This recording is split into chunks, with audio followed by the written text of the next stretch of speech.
Buenos días, tardes y noches, estimados estudiantes. Vamos el día de hoy a hablar al respecto de la terapia antirretroviral efectiva para el tratamiento del VIH-Sida.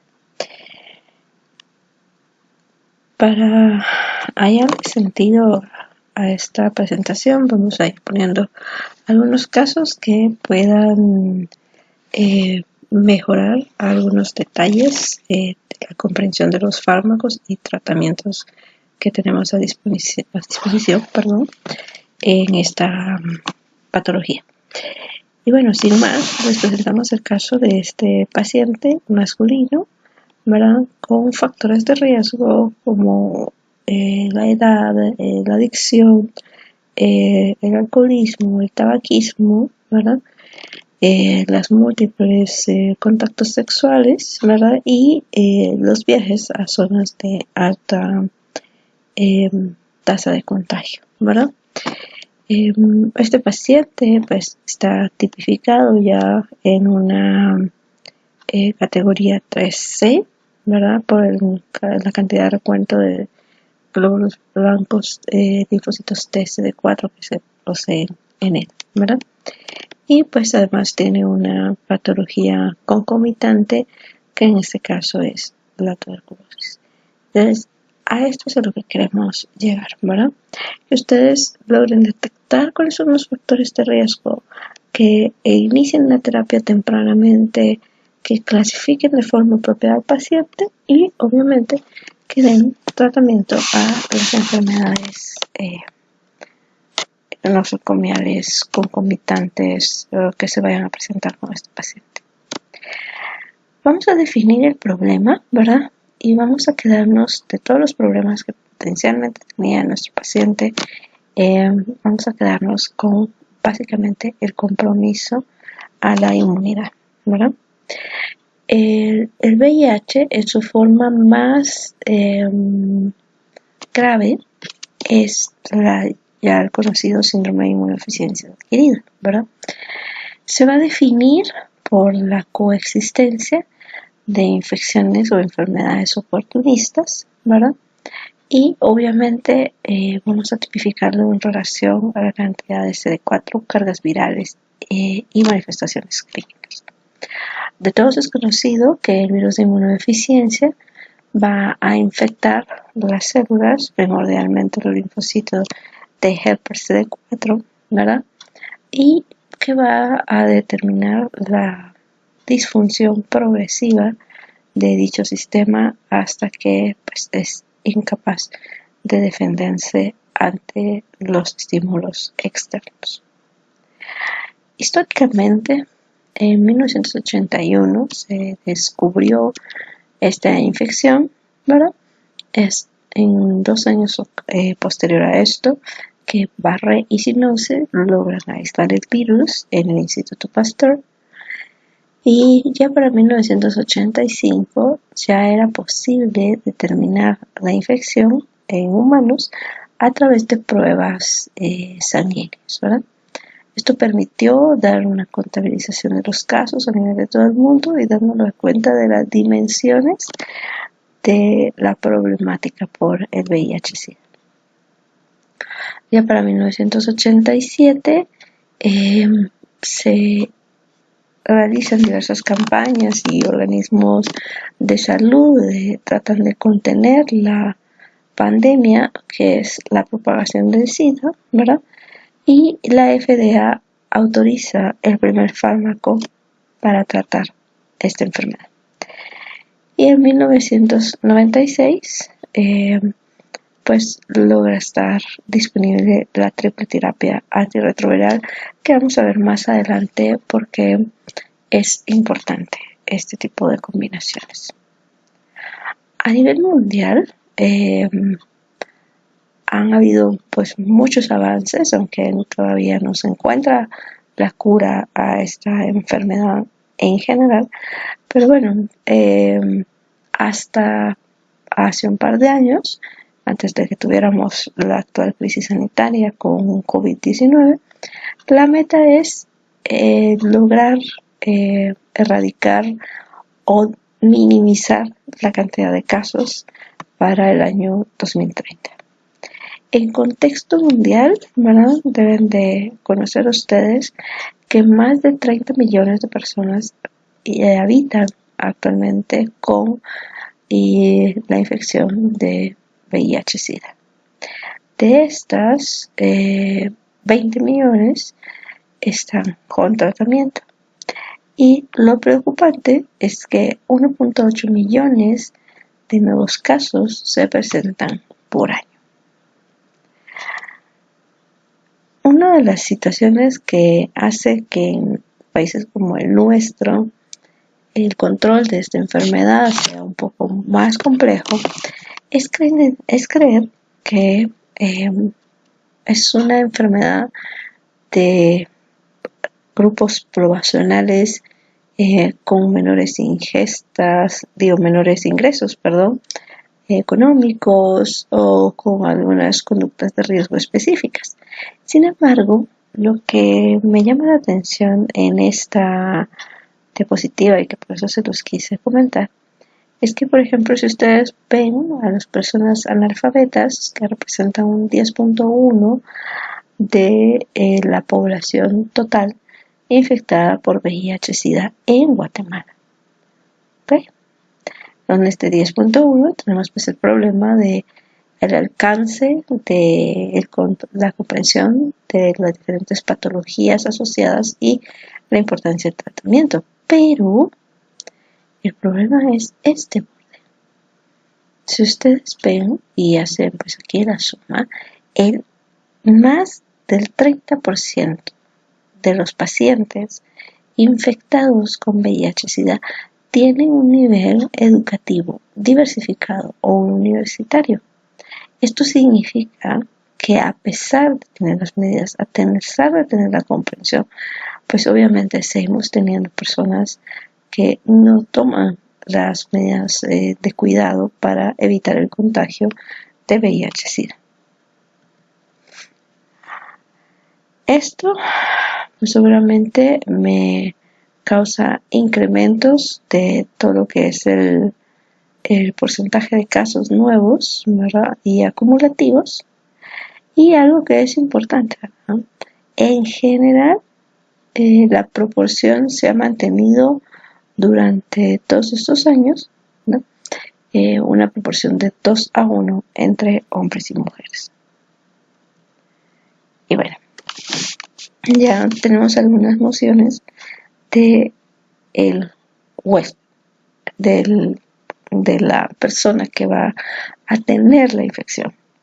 Ahora vamos a hablar un poco del germen, ¿verdad?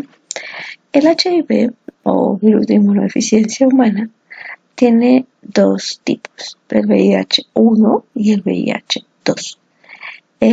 Acá pusimos, de dónde es que se conoce la línea filogenética del virus, ¿verdad? Y vamos a ver más adelante por qué es importante la tipificación en humanos de cuál de las dos variedades podemos tener en relación al germen, ¿verdad? En general, ambos van a pertenecer al género de los lentivirus, a la subfamilia Retroviridae y de la familia Retroviridae. Normalmente el proceso va a incluir el virión del VIH, el cual va a unirse al receptor de quimiosinas y el núcleo del CD4, al receptor del CD4, ¿verdad? Hacer el ingreso a través de la fusión de membranas de su genoma y posteriormente el paso de la función de la transcriptasa reversa, que ha sido uno de los blancos farmacológicos más importantes, para luego ya con el ADN formado a partir de la banda de ARN, que es la que proporciona el virión, pues ya tengamos una tira de ADN que vaya a integrarse al genoma celular y que favorece entonces la síntesis del nuevo genoma y los componentes tanto de cápsula como proteicos que van a permitir la formación de nuevos viriones. El proceso de replicación del virus lleva aproximadamente 24 horas. La infección, ¿cómo voy a saber que ya hay una interacción entre el humano y el virus? Voy a tener dos formas primordiales de hacer diagnóstico. Las formas virológicas, que es el aislamiento viral y la PCR, y las formas serológicas como ELISA y Western blot. Importante es saber que las pruebas serológicas pueden tener cierto grado de disfunción debido a que el paciente puede estar muy inmunocomprometido y no dar apropiada respuesta. En las virológicas, pues la presencia del virus está manifiesta. Ok, durante el transcurso de la clase, ¿de acuerdo? Nos vamos a guiar por las, valga la redundancia, por las guías del uso de terapia antirretroviral en adolescentes y niños que viven con VIH, ¿verdad? Que es una campaña global. Parte de las soluciones que se tienen para que tengamos un adecuado control es básicamente el tener una regulación y una estandarización de la evento diagnóstico y la terapéutica también, ¿verdad? Bueno, en la evaluación diagnóstica, las más recomendadas, ¿verdad?, es la medición de anticuerpos anti-VIH, ¿verdad? Esto es si no está la documentación previa disponible o si el genoma RNA está por debajo del límite de ensayo de detección. ¿Qué otra cosa requerimos? También necesitamos linfocitos TCD4, su conteo, la carga viral del paciente con VIH y estudios especiales de seguimiento como el conteo de glóbulos blancos, la química, los niveles de transaminasas para ver función hepática y los niveles de urea y creatinina en la función renal. Además de eso, necesitamos una evaluación de un examen de orina completo y serologías para hepatitis A, B y C, ¿verdad? También requerimos una evaluación del perfil de lípidos y el comportamiento de la glucosa, insulina en ayunas y postprandial, ¿verdad? Y en algunas ocasiones es requerido también la genotipificación de la resistencia del VIH, ¿verdad? Esto es si tenemos copias de 500 a 1000, ¿verdad? Es importante saber que esto a veces nos puede complicar un poquito el realizar el test de resistencia, ¿verdad?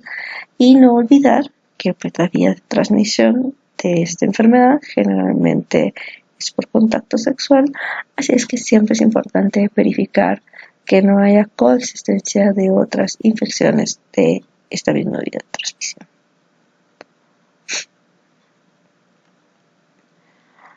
Una vez sabemos que el paciente ya estableció contacto con este virus, ya sabemos que la infección existe, pues bueno, las fases de evolución, ¿de acuerdo? En la primera fase vamos a tener una infección aguda primaria, ¿verdad? En la cual vemos que la replicación viral es elevada y, se acompaña de la disminución del recuento total de CD4. Luego de esto viene un descenso de lo que es la replicación viral. Hay una leve recuperación del conteo de CD4 para luego paulatinamente hacer el descenso hasta virtualmente ser inexistentes, lo cual se asocia con el incremento de la carga viral y también de las manifestaciones clínicas del VIH. Ahora sí, pues cuáles son las manifestaciones clínicas, ¿de acuerdo? Acá básicamente las patologías que van a estar asociadas al proceso del VIH-Sida van a tener relación con el conteo total de CD4 que el paciente presente. Es decir, tengo la interacción con el virus, ya estoy diagnosticada, estoy teniendo el momento de evaluación o evolución clínica, ¿de acuerdo? Y como vimos en la gráfica anterior, nuestras manifestaciones van a ser inversamente proporcionales a lo conteo de CD4 que tenemos, ¿de acuerdo? Entonces, pues si logran ver acá, vamos a tener, si son más de 500 células, que sería lo ideal para mantener un estado inmunológico apropiado, ¿verdad? El paciente pues puede tener básicamente síndrome retroviral agudo, que es como una infección respiratoria superior con datos gripales y básicamente, ¿verdad? Y las vaginitis candidiásicas, que pues no son exclusivas de las mujeres que tienen VIH-Sida. Así es que aquí los datos clínicos no son patognomónicos, ¿verdad? O más bien dicho, no son con una etiología única, ¿verdad? No es que solamente VIH me pueda causar datos de vaginitis o un síndrome gripal en este caso, ¿verdad? Pero pues también tenemos manifestaciones no infecciosas, ¿verdad? Como la presencia de linfadenopatía persistente generalizada o incluso complicaciones tan graves como el síndrome de Guillain-Barré. Y en esa misma línea vamos a ir viendo que conforme haya un menor conteo de linfocitos TCD4, pues los gérmenes que vamos a ir encontrando son cada vez gérmenes más oportunistas, ¿verdad? Gérmenes que habitualmente nosotros no tendríamos bajo un estado inmunológico normal, ¿verdad? Y también, por supuesto, la afección de sistemas cada vez más vitales, también en correlación con el descenso de CD4. Una de las situaciones importantes, ¿verdad?, es que una de las enfermedades con más alta tasa de mortalidad y de infección también en los pacientes VIH es la tuberculosis. Bueno, entonces ya definí mi problema, ya definí el virus, ya definí los factores de riesgo que puede haber en el individuo, ya definí cómo voy a hacer el diagnóstico, ya determinamos cómo es la evaluación y la evolución clínica en los pacientes, ¿de acuerdo? Para poderlos atender y sospechar en las diferentes fases que se nos puedan presentar. Entonces ahora, ¿qué queremos? ¿Cuál es nuestra meta en la atención del paciente con VIH-Sida? Bueno, estas metas a nivel mundial es el mantener supreso la replicación del virus del VIH. Como todos sabemos, hasta el momento no hay ningún antibiótico que nos haga que esta infección viral se retire por completo del paciente, ¿sí? Recuerden que antibiótico no necesariamente se refiere a medicamentos para bacterias, ¿verdad? Es antibios, es antivida, entonces también aplica hacia los antivirales y antirretrovirales en este caso. Bueno, otra de las metas es, por supuesto, restaurar y preservar la función inmunológica y de esa forma cumplir también con otra de las metas, que es disminuir la morbilidad y prolongar tanto la duración como la calidad de vida de nuestros pacientes con VIH. Y por supuesto, no queremos que siga existiendo tanta diseminación.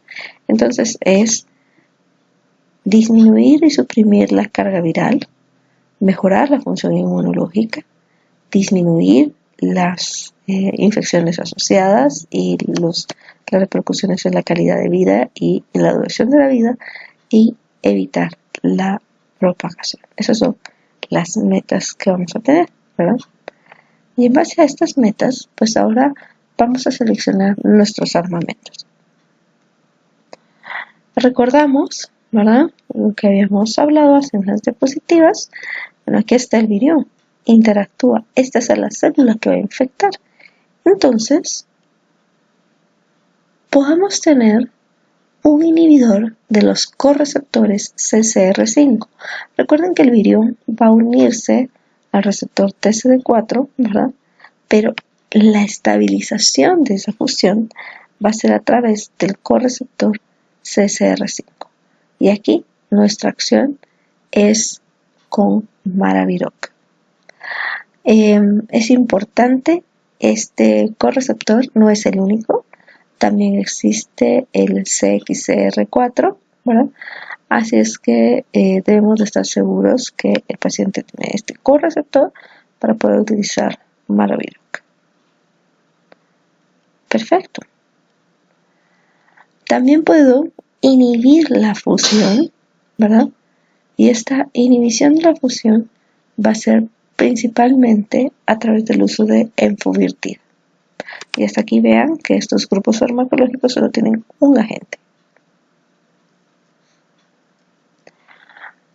Perfecto. Si el virus entró, lo que quiero es que no se replique. Y para que no se replique, una de las cosas que puedo hacer es evitar que se convierta de RNA a DNA y que entonces pueda ser capaz de utilizar la maquinaria de la célula. Entonces, para evitar este paso de RNA a DNA, podemos utilizar los inhibidores de las transcriptasas reversas. La transcriptasa reversa puede ser inhibida con análogos nucleosídicos y no nucleosídicos. En el caso de los nucleosídicos tenemos los agentes como la sidobudina, estabudina, didanosina, lamivudina, emtricitabina, abacavir y tenofovir. Y entre los no nucleosídicos, pues estamos con efavirenz, nepirapina y etravirina. Perfecto. No pudimos evitar que se estabilizara esa unión, no pudimos evitar que se fusionara, no pudimos evitar el paso de RNA a ADN.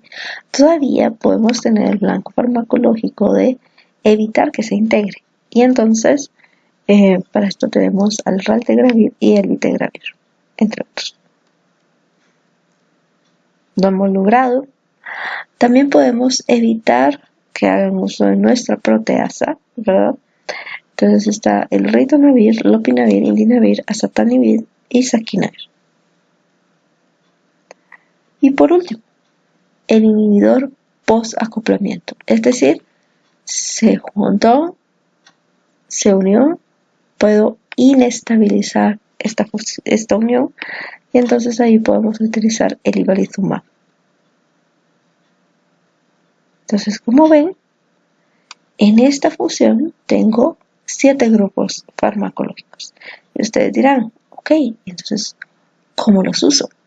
¿Cómo selecciono mi medicamento P? Para eso, vamos a hacer nuestro inventario farmacológico en breve, ¿verdad? Y vamos a hablar uno por uno de los inhibidores de los diferentes grupos y vamos a iniciar, con los inhibidores de entrada. Normalmente está aquí ya la GP120, que es una proteína del virus, es la que interacciona con el linfocito en su receptor CD4, pero es estabilizada a través de la fusión con el correceptor CCR5. A este punto es donde interactúa Maraviroc, ¿verdad? Maraviroc evita que esta fusión se dé entre estos dos y eso hace que la fusión sea inestable y que la cantidad de viriones que logran fusionarse y liberar su genoma dentro de la célula pues sea menor. El Maraviroc entonces se va a unir al CCR5 y bloquea la unión de GP120 con el virus. La biodisponibilidad por vía oral es de 22 al 33%. Algunos alimentos pueden disminuir su biodisponibilidad. La maquinaria de biotransformación hace uso de la CYP3A4, porque acuérdense que es una de las de alta variabilidad, ¿de acuerdo? Y pues la semivida de eliminación de este agente es de 10.6 horas con 76% de unión a proteína. ¿Recuerdan? Dijimos, bueno, voy a hacer inestable esta fusión con el Maraviroc inhibiendo el CCR5. Ahora también puedo inhibir la fusión, ¿verdad? A través de la opción de la enfuvirtida. La enfuvirtida no tiene administración por vía oral, es de vía parenteral, la biodisponibilidad es de 84%, aún no se conoce la vía principal de eliminación, ¿verdad? Y su semivida de eliminación es de 3.8 con un rango de unión a proteínas que es de alrededor del 98%. Bueno, los inhibidores nucleosídicos de la transcriptasa reversa, que ya sería el tercer grupo farmacológico que vamos a interactuar, recuérdense que aquí son agentes que van a requerir el ser fosforilados, ¿verdad? Para entonces por la célula humana, y van a ser entonces sujetos de acción o interacción con la transcriptasa reversa. Sin embargo, como no son el nucleótido que corresponde, aunque tengan similitud estructural, pues entonces hace que se corte la cadena del DNA que se está replicando, y pues estas cadenas, si no tienen la configuración apropiada, pues no pueden dar origen a un virio que pueda ser infectante. Los inhibidores nucleosídeos y nucleotídicos de la retrotranscriptasa, ¿verdad? Son apropiados en la fase inicial de la réplica de VIH, ¿verdad? Requieren el proceso de fosforilación, bloquean la réplica viral e inhiben la incorporación de nucleótidos nativos o endógenos. Y por ende, pues ya vimos que bloquea el alargamiento del DNA. Ok, estos son las correspondencias, ¿verdad? Entre lo que sería el nucleótido original o endógeno, ¿verdad? Y las diferentes formas farmacológicas que tenemos. Por ejemplo, acá tenemos sidobudina, estabudina y demás, ¿verdad? Es importante las características generales, ¿verdad? Ese es el mecanismo de acción. Sin embargo, pues la disponibilidad varía mucho, desde disponibilidades muy buenas, como la de la emtricitabina y la lamivudina, ¿verdad?, a tan bajas como en el caso del tenofovir, ¿verdad? Los efectos de la comida sobre las áreas bajo la curva, ¿de acuerdo? Aquí, por ejemplo, didanosina disminuye mucho si el medio es ácido, pero tenofovir aumenta si hay un alto consumo de grasas, ¿verdad? Y veamos cómo somos aquí el proceso de metabolismo y la excreción renal. Hay algunos que pues no tienen excreción renal, como el abacavir, que su excreción es primordialmente hepática. Entonces aquí podemos empezar a ver qué disponibilidad o qué fármaco dentro del grupo farmacológico puede ser utilizado. Por supuesto, una de las razones por las cuales no se ha logrado controlar la pandemia del VIH es la resistencia viral. La resistencia viral hacia lo que son los análogos de los nucleósidos, ¿de acuerdo?, es que el virus puede mutar y hacer menos afín su transcriptasa reversa hacia los diferentes antirretrovirales. Es como una de las formas en las que puede tener resistencia, o la mayor eliminación del análogo nucleosídico de la cadena de ADN en crecimiento, es decir, una especie de reparación del ADN que se está replicando, ¿verdad? Y bueno, también es importante, ¿verdad?, que la resistencia generalmente se asocia con mutaciones que están próximas al sitio de interacción del fármaco con la transcriptasa. Los análogos no nucleosídicos, ¿verdad?, van a venir y van a ir a inhibir la actividad de la transcriptasa reversa a través de la modificación y cambios constitutivos de la enzima por interacción con la subunidad P66. Son inhibidores no competitivos, ¿verdad? Y pues acá, ¿no?, se unen, por ejemplo, a sitios no esenciales, pero que sí tienen patrones de regulación. Estas son las cinéticas o las características cinéticas de los principales inhibidores no nucleosos.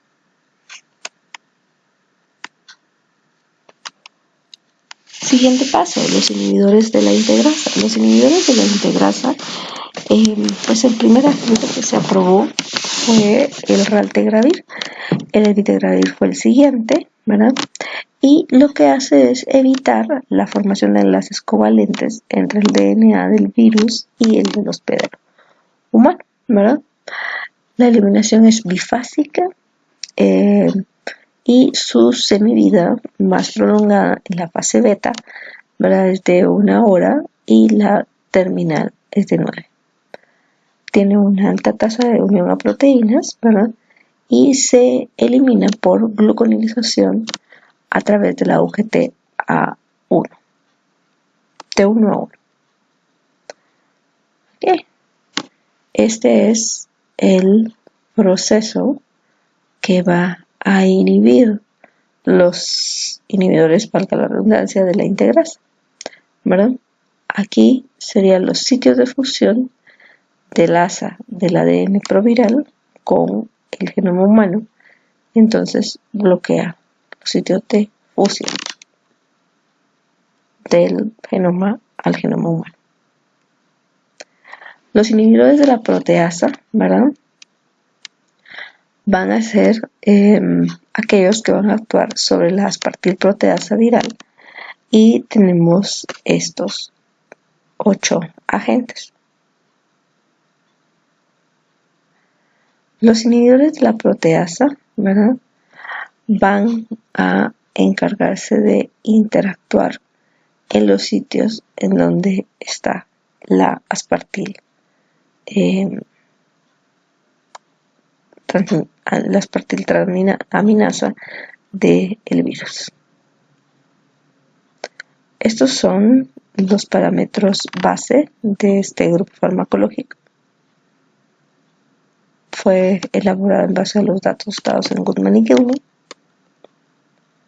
Y bueno, por supuesto, parte de las situaciones de que nosotros escojamos un agente no solo significa que vamos a tener el agente que va a interactuar de mejor manera con el virus o bacteria que queremos eliminar, o el tratamiento de las demás patologías, sino que también tenemos que ver y enjuiciar los efectos adversos que estos fármacos pueden tener en mi paciente, ¿verdad?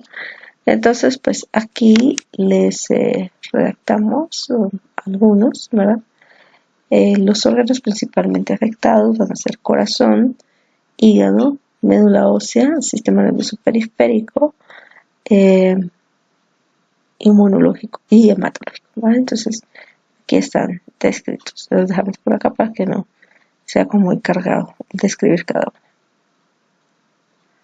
Bueno, y entonces, si ya decido o ya veo cuáles son mis potenciales agentes, ¿de acuerdo? Ahora, ¿cómo decido cuál utilizar? Si ustedes recuerdan, en el caso les mencionábamos que nuestro paciente estaba en una categoría C3. Pues esta es, ¿verdad? Aquí la presencia o no de situaciones clínicas, ¿de acuerdo? Y el conteo de C4 van a ser las clasificaciones que nos van a permitir hacer un cruce eh, de tres columnas, ¿de acuerdo? Bueno, este paciente estaba acá, entonces dirán ustedes, bueno, entonces tengo que administrar el tratamiento según la clasificación. Y la respuesta es no. Si el paciente tiene una infección detectada por VIH-Sida, debe empezar tratamiento, ¿verdad?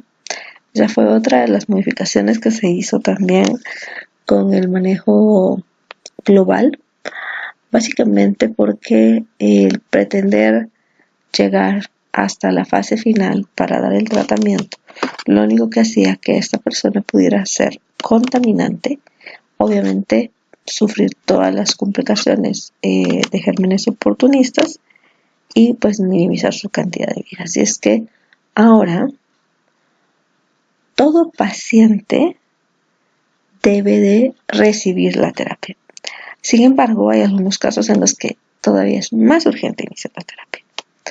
En pacientes embarazadas, ¿verdad? En pacientes que ya tienen la definición de SIDA, que como vieron es donde hay ya infecciones oportunistas y caídas francas del recuento de CD4, ¿verdad? En aquellos pacientes que tienen infección oportunista también es importante iniciar la terapia antirretroviral, ¿verdad? Cuando tenemos el conteo de CD4 menor, cuando estamos al diagnóstico, también hace que sea una urgencia iniciar la terapéutica. Cuando hay nefropatía por VIH y cuando tenemos coinfección de VIH con hepatitis C o B.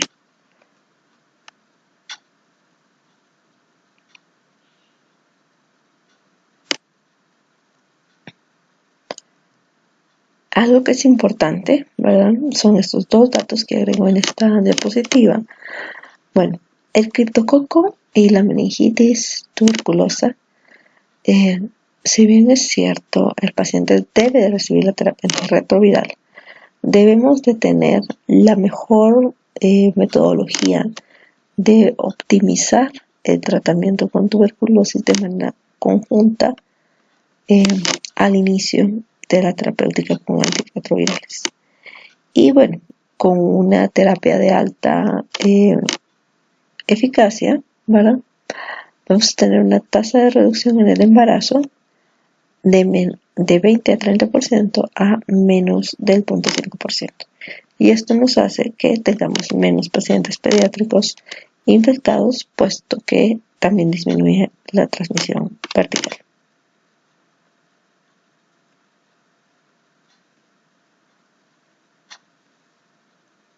Nuestro tratamiento P. Después del inicio de la terapia antirretroviral, ¿verdad? Las primeras 12 a 24 horas de terapia vamos a tener algunos predictores de éxito virológico, ¿verdad? Que ya tengamos que al momento del diagnóstico, hayamos tenido una carga viral baja. Pues claro, ¿verdad? Como ya entendimos, el hecho de que más virus, menos CD4, más infecciones oportunistas, entre más baja esté la viremia al momento del diagnóstico, el pronóstico del paciente es mejor, porque consultó de forma temprana. El utilizar terapia de alta eficacia, esto es importante, ¿verdad? Y por eso aquí hablábamos de las triple terapia en el momento histórico de la clase, ¿verdad? Y hemos visto pues cada uno de los grupos que tenemos a disponibilidad. Por supuesto, el régimen, debe de ser adecuadamente tolerado por el paciente, debe de ser conveniente y el paciente debe de tener mucho involucro en su terapia. La mayoría de pacientes con VIH-Sida, ¿verdad? Puede trabajar o puede mantener apropiadamente, ¿verdad? Con Victegravir tenofovir y emtricitabina. Ese es el grupo que es como la mayoría. Sin embargo, vean que una terapia alterna, si el paciente tiene una serología que no presenta este tipo de mutación en el HLB5701, entonces podemos utilizar dolutegravir, podemos utilizar abacavir y podemos tener lamivudina. Esas son las dos combinaciones importantes. ¿Por qué combinar? Porque la terapia con un solo agente no está recomendada a nivel mundial por la alta tasa de resistencia y por la alta tasa de fracaso terapéutico. Así es que pues, se hacen estas combinaciones, ¿verdad? Entonces son inhibidores nucleosídicos y no nucleosídicos en combinación.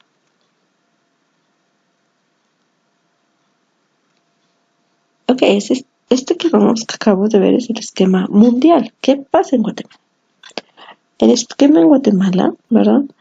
Por disponibilidad, si bien respeta la misma consideración entre nucleócidos y no nucleócidos, ¿de acuerdo?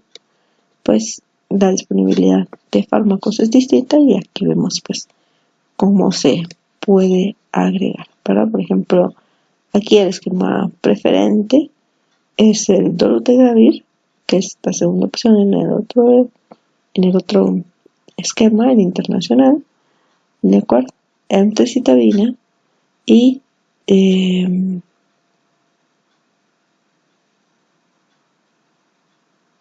tenofovir, que era el otro que teníamos aquí que no había mencionado.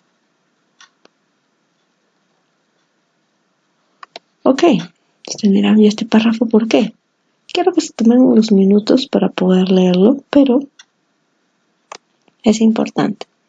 El paciente con VIH debe de recibir una atención integral que involucra el conocer y ayudar a mejorar su ambiente social, saber que hasta la luz del día de hoy pues es una sentencia de infección a largo plazo, por ende no podemos tener pacientes desmotivados en su terapéutica o vamos a tener fracaso y el riesgo de más contaminación, ¿verdad?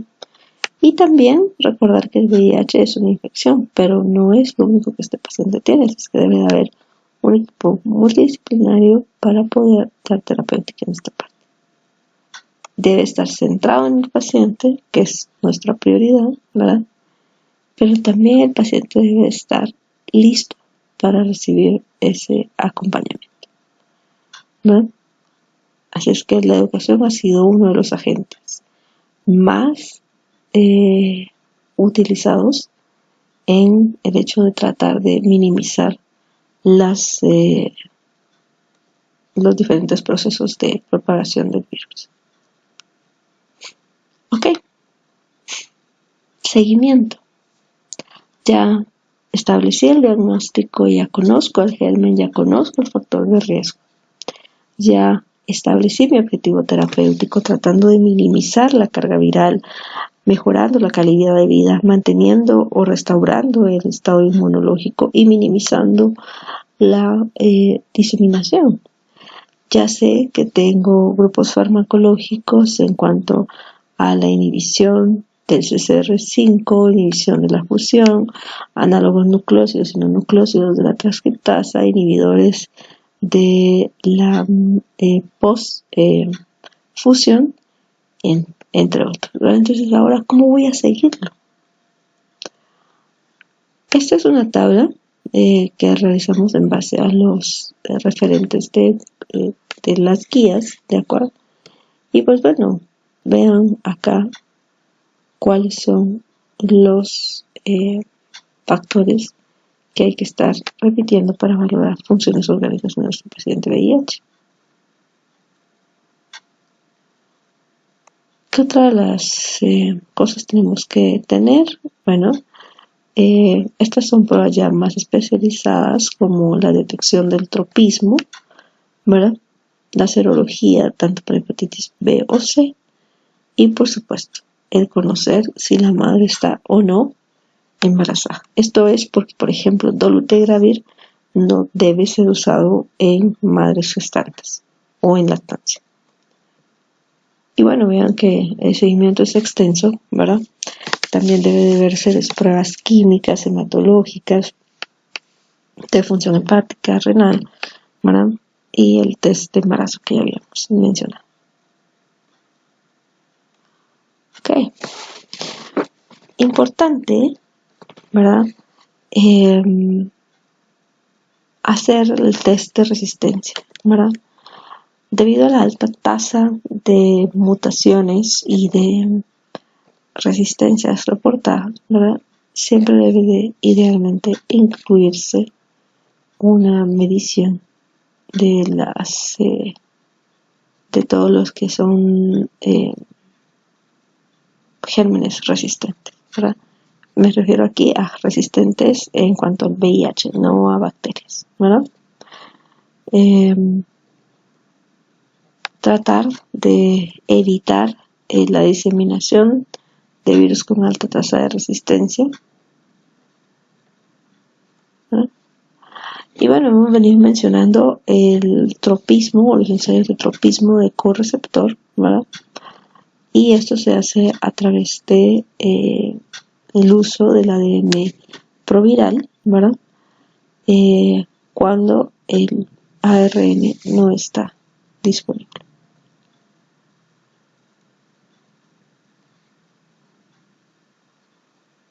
También habíamos mencionado que la presencia de esta variante del antígeno mayor, de esta compatibilidad, también debe ser medida en el paciente con VIH, ¿verdad?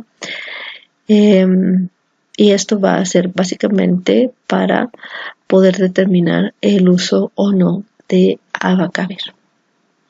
Si el paciente es positivo, es decir, tiene esta variante del HLA, tipo B, no debe recibir abacavir dentro de su esquema terapéutico. Perfecto, pero no siempre vamos a ganar y el VIH nos ha hecho recordar esa parte, ¿verdad? Entonces, ¿cómo vamos a definir el fracaso terapéutico? Recuerden que aquí tengo 3 áreas. Tengo al virus, tengo al individuo, ¿verdad? Y tengo a su sistema inmunológico. Entonces, voy a hablar sobre el fracaso virológico, por ejemplo, en el caso de que el paciente no logre mantener un nivel de RNA por debajo de las 200 copias por mililitro, ¿verdad? Puedo tener rebotes virológicos, ¿de acuerdo? Puedo tener niveles bajos de viremia de forma constante, pero bueno, aquí si no logro con mi terapéutica alcanzar un nivel de menos de 200 copias, es considerado un fracaso virológico y el requerimiento de modificación de terapéutica. Y aquí, pues, depende de cuál fue el régimen inicial en cuanto a fármacos en específico que utilizamos para entonces poder determinar cuáles van a ser nuestras siguientes combinaciones. ¿No? Lo otro es el fallo inmunológico y clínico de este paciente, ¿verdad? Si el paciente, a pesar de la terapia antirretroviral que logra la disminución de las copias, persiste con cuentos de CD4 que no recuperan cuando el virus disminuye su carga, ¿verdad? Este paciente debe de tener una intensificación de su terapia antirretroviral, ¿verdad? En individuos que hemos tenido ya una supresión viral, ¿verdad? Pero no recuperan el CD4, ¿verdad? Hacer un switch entre la terapia antirretroviral no está recomendado, ¿verdad? No hay ninguna terapéutica, como ustedes vieron, que incremente el CD4. Simple y sencillamente estamos atacando al virus. Y esperamos que nuestro paciente sea capaz de recuperar su conteo de CD4, pero si esto no es así, bueno, se define como un fracaso inmunológico.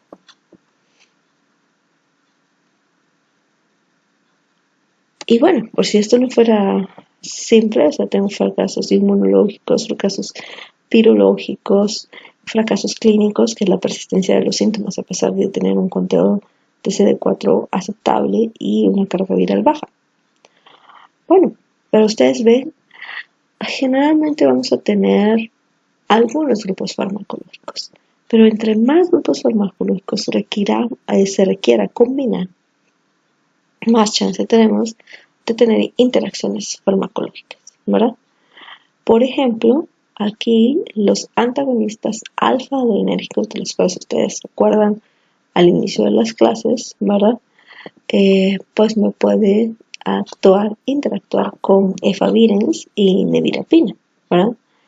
Entonces, debemos de modificar este tipo de terapéutica con alfa-agonistas, ¿verdad? No solo porque me pueda fallar el medicamento, el antirretroviral, sino que también pueda perpetuar su estancia y generarme más efectos tóxicos. Por si fuera poco, pues también tenemos algunas condiciones especiales. Ya habíamos hablado, por ejemplo, de que en madres gestantes no debe ser utilizado el dolutegravir porque sí se ha asociado con alteraciones en el feto, ¿verdad? Medicamentos como la acidobudina fueron el estándar de oro en las pacientes gestantes, para disminuir la tasa de transmisión vertical.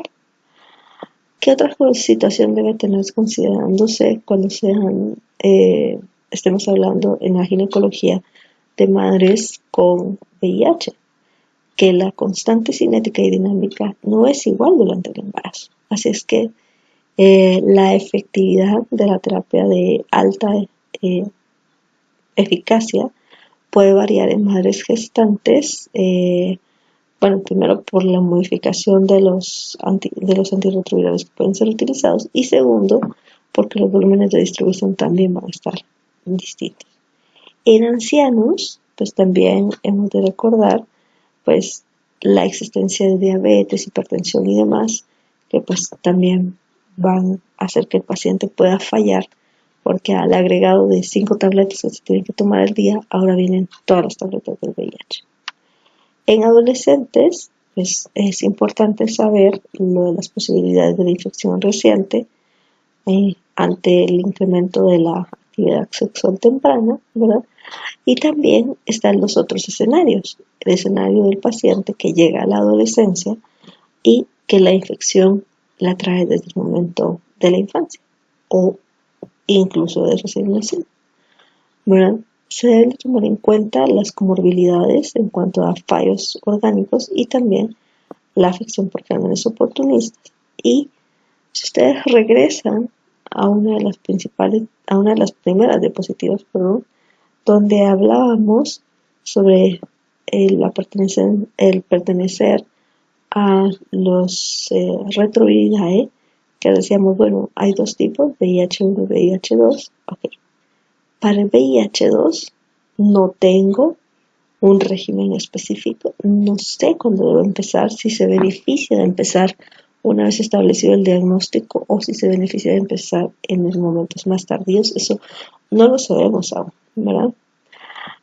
Sabemos que no hay test de resistencia y que las variaciones en relación a la respuesta clínica y virológica e inmune varían en estos pacientes con VIH tipo 2, ¿verdad?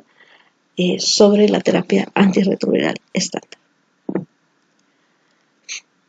Otra de las situaciones que tenemos que tomar en consideración son los recién nacidos expuestos, ¿verdad? Si la madre es una madre que ya es conocida por VIH y ha llevado su terapéutica de manera adecuada, se considera que el paciente tiene bajo riesgo de sufrir la infección de manera vertical, pero siempre debe de dársele profilaxis con AZT, que es la sidobudina, ¿verdad? Que se debe empezar en las primeras 6 a 12 horas de vida y darlo durante las 4 semanas siguientes de vida si el paciente es a término, y si es prematuro, pues utilizarlo durante 6 semanas. En el caso de madres que desconocían su diagnóstico, ¿verdad? Y que no hay por ende una posibilidad de haber prevenido la carga viral a la cual el feto está expuesto, ¿verdad? Aquí, al momento del nacimiento, sí debe utilizarse una terapia triple con sidobudina, lamivudina y nevirapina, ¿verdad? Aquí la profilaxis va a durar 4 semanas con lamivudina y sidobudina, ¿verdad? Y la profilaxis con nevirapina únicamente es de 3 dosis, ¿verdad? Esta es el esquema que utilizamos aquí en Guatemala. Bueno, listo. Entonces ven que con un caso logramos tener pues toda esta evolución farmacológica, por decirlo de alguna manera. Y nuestro caso número 2, ¿verdad? Es un paciente masculino de 14 años de edad referido al hospital donde ustedes laboran por una organización no gubernamental en donde en las clínicas de evaluación tenía dificultad respiratoria. ¿Qué antecedente tenemos? Pues que el padre falleció a los 24 años por VIH, la madre de 18 años abandonó al paciente, ¿verdad? La madre adoptiva de 52 años, sin ningún antecedente inapropiado, y que la madre adoptiva únicamente sabía que el niño había sido producto de un embarazo a término, ¿verdad? Con resolución vía vaginal, es decir, por un parto tóxico simple, ¿verdad? Y que presentó una prueba de ELISA a los 6 meses, que al año ya dejó de tenerla, ¿verdad? A los 13 años inicia con una dermatitis por herpes, la ELISA fue positivo para VIH y no hicieron prueba confirmatoria y jamás recibió tratamiento con antirretrovirales. Entonces eso es un caso de transmisión vertical, ¿verdad? Que jamás fue tratado. ¿Y para qué nos trae esto? Para entender cuándo empezarlo en niños, ¿verdad? La terapia de alta efectividad debe ser iniciada en aquellos niños mayores de 1 año, pero que tengan un recuento de más de 1000 células de CD4, ¿verdad? Y aquí vamos por edad, ¿de acuerdo? Y debe tomarse en cuenta, independientemente de si el paciente tiene 1000 o 200 de CD4. Aquí lo importante es que todos los niños deben recibir la terapia antirretroviral. En el niño, el estadio va a ser 1, 2 y 3, dependiendo de su recuento de células totales CD4. Prácticamente la evaluación y seguimiento del paciente es muy similar. Aquí tenemos pues los resultados de laboratorio que debemos solicitar. Y vean, modificaciones, el raltegravir, ¿verdad? De ahí los inhibidores nucleosídicos de la transcriptasa reversa siguen siendo 2.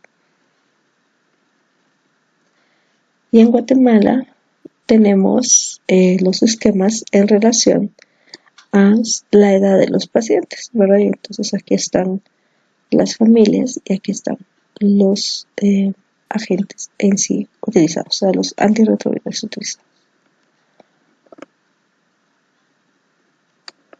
Aquí continuamos, ¿no? Listo. ¿Qué otra cosa tenemos que ver en el VIH? Pues que como virus va a afectar la falla en la regulación y producción de CD4. Pero el CD4, al igual que algunas otras células de la inmunidad, es capaz de detectar lo propio de lo ajeno.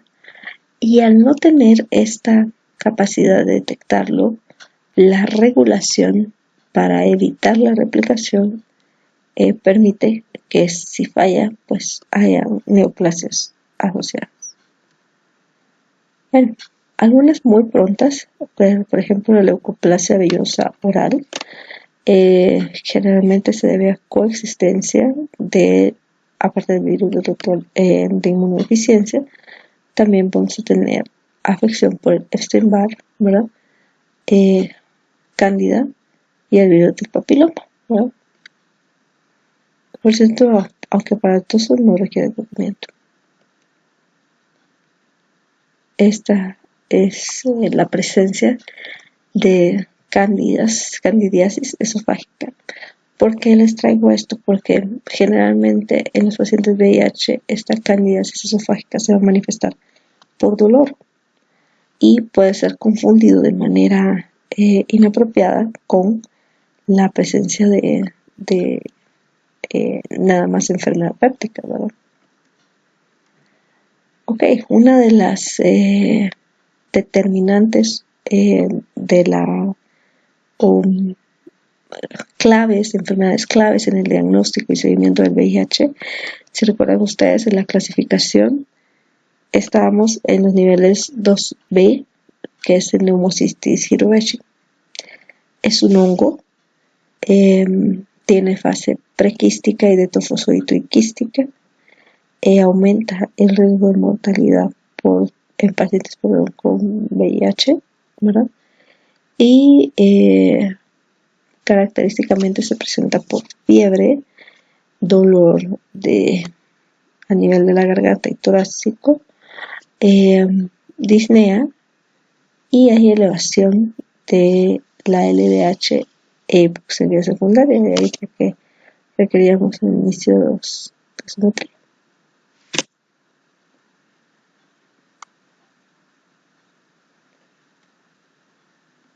Ok.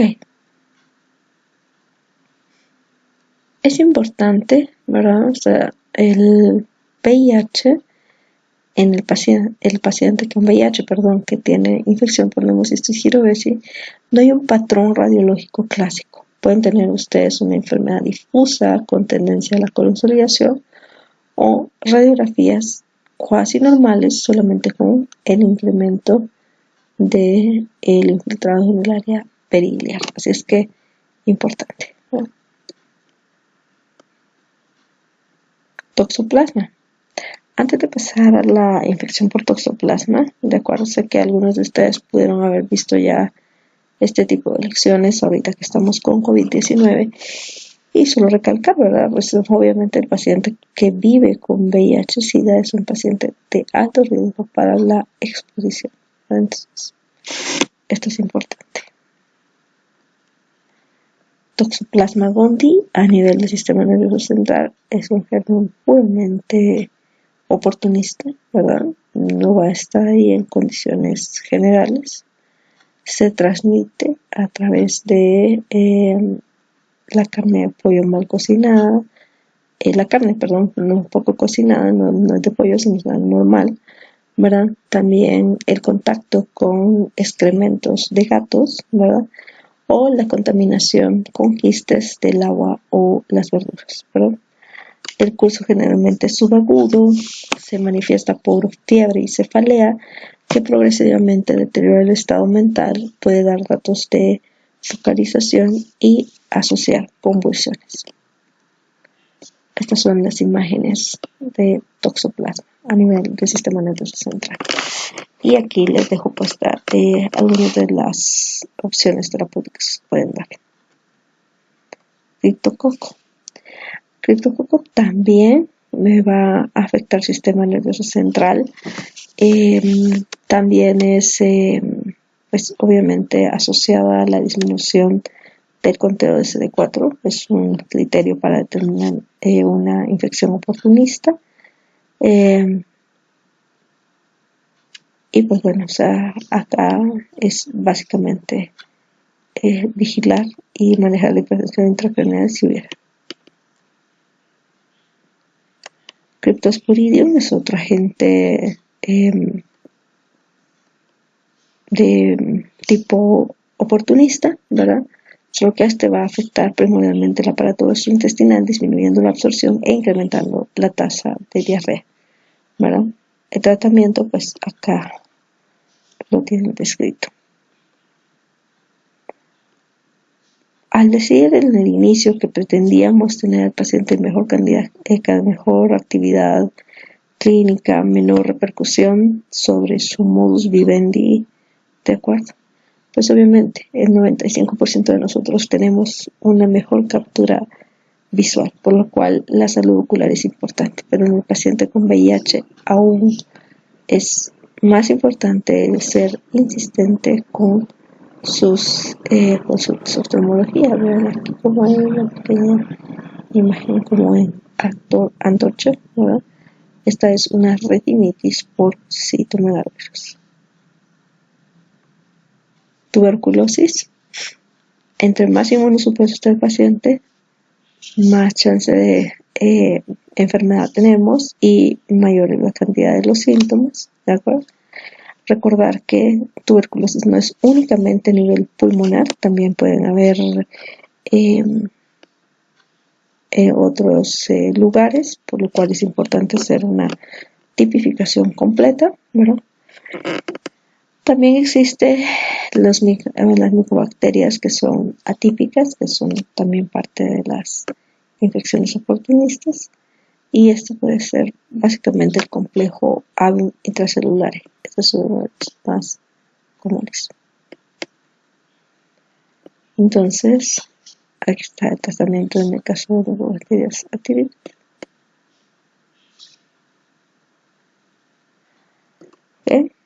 No todo es un proceso infeccioso. Recordemos que las complicaciones no infecciosas del VIH también pueden existir, ¿verdad? En este caso, pues todavía tenemos una infección o un agente desencadenante como el virus de Creutzfeldt-Jacobs, pero obviamente vamos a variar algunas manifestaciones, ¿verdad? Acá es desmielinizante, así es que vamos a perder en cierto grado la coordinación y el proceso general de síntesis de pensamiento, porque el paciente va teniendo cada vez menos capacidad de hacer pensamiento abstracto, operaciones complejas y demás, ¿verdad? El diagnóstico pues es básicamente por clínica y también confirmado por resonancia cerebral. El tratamiento no existe y puede disminuir o enlentecer su progresión si el paciente tiene una buena respuesta a los antirretrovirales. Uno de los primeros estigmas visuales de la pandemia del VIH fue la presencia del sarcoma de Kaposi, ¿verdad? El virus herpes tipo 8, ¿verdad? En la gran mayoría el sarcoma de Kaposi puede ser cutáneo, ¿verdad? Y otro 5% puede tener únicamente las lesiones en boca, ¿verdad?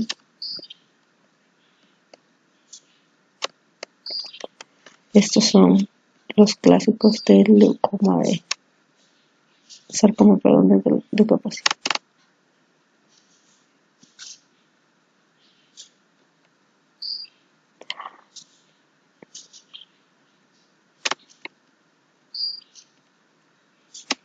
También en el paciente con VIH tenemos el incremento de patologías neoplásicas como el linfoma de Hodgkin,